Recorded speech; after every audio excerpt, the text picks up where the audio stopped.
እሺ እኔ ስሜ ሰውነት ወጋሪ ይባላለሁ። የቦሌ ሁለተኛ ደረጃ ምክትል ርዕሰ መምህርት ነኝ። ከሪጆይስ አፍሪካ ጋር ከተገናኘን ወዲህ በጣም የሚገራርሙ ስልጠናዎችን ወስጃለሁ። ከሜንተርሺፕ፣ ካውንስሊንግ፣ ፓራ ካውንስሊንግ፣ ዛሬ ደግሞ ሌላ ስልጠና ተጨማሪ ወስደናል።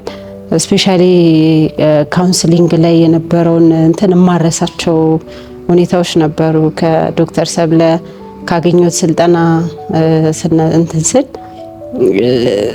ያው እኛ ትምህርት ቤት ሰኞ ጠዋት የእውቀት ሽግግር ፕሮግራም አለ።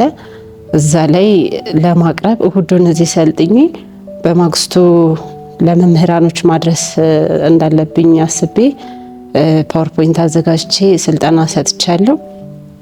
ማለት ያው ሁሉም ሰው ካውንስል ማድረግ አይችልም። ሳይንስ አለው፣ የራሱ አካሄድ አለው።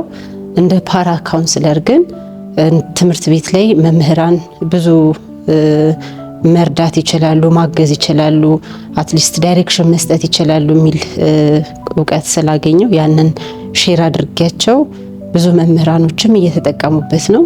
ትምህርት ቤቴ ላይም ጥሩ ለውጥ አለ።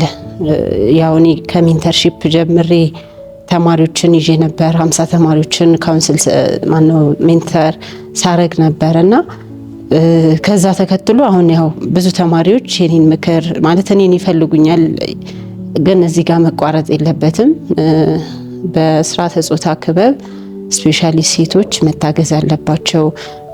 በደንብ ማድመጥ መቻል ያለብን፣ ምንም እንኳን ባናደርግላቸው ጥሩ አዳማጭ ሆነን ችግሮቻቸውን ልጆች ስንሰማቸው ይቀላቸዋል የሚል እምነት አለኝ።